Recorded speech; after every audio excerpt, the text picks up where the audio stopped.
Quranda o yoxdur, namazın hökmünü salırlar, orucun hökmünü salırlar, həccin hökmünü salırlar. İnsanların üzərində olan mükəlləfiyyəti qüvvədən salırlar. Sanki bunların vəzifəsi insanların mükəlləfiyyətini ortadan salmaqdır. Və bu insanlara dindar adamlardan daha çox dinin gözə salınmasını istəyən adamlar qulaq asır. Yəni, ay sağ ol. Bu kefli İskəndər dırnaq arası, kefli İskəndər obrazı bir trend.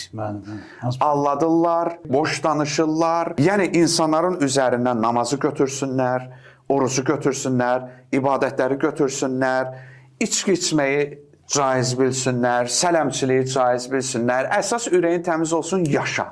Yəni, dini büksünlər, taxtçaya qoysunlar. Biz Ələq surəsində oxuyuruq. Deyilir ki, Ərəəytəlləzi yənhə abdən izə sallə. Sən o kəsi gördünmü ki, bəndə namaz qılarkən ona mane oldu, onun qarşısını kəsdi. Bir neçə ayəni deyəndən sonra qayıdır, deyir ki, ələm ya'ləm bi ənəlləhə yara. Məyər o bilmədimi ki, Allah görür. Yəni sən o yoxdur, namaz yoxdur, dəstəmaz sadəcə gigiyeni əl-ayağı yuyunan, qüsul yoxdur, o yoxdur ki, bəndələrin üzərindən məsuliyyətləri götürürsünüz və nəticədə onları sadəcə çöllüyə buraxırsınız.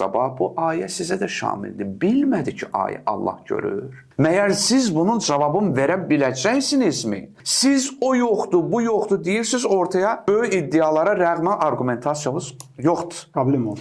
Ancaq bu insanların ki, argumentasiyası var. İndi sən onu səhv hesab etsəndə o ilə işim yoxdur. Adam namaza dair Qurandan dəlil gətirir, oruca dair gətirir, üstəlik hədislərdən gətirir, oradan gətirir. Sən bunların hamısını qüvvədən salırsan, özünün argumenti yox.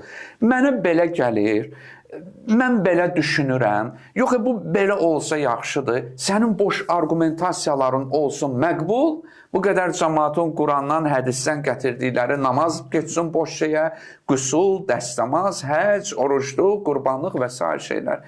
Ələm ya'ləm bi ənəlləhə yara. Məyər o bilmədi ki, Allah onu görür.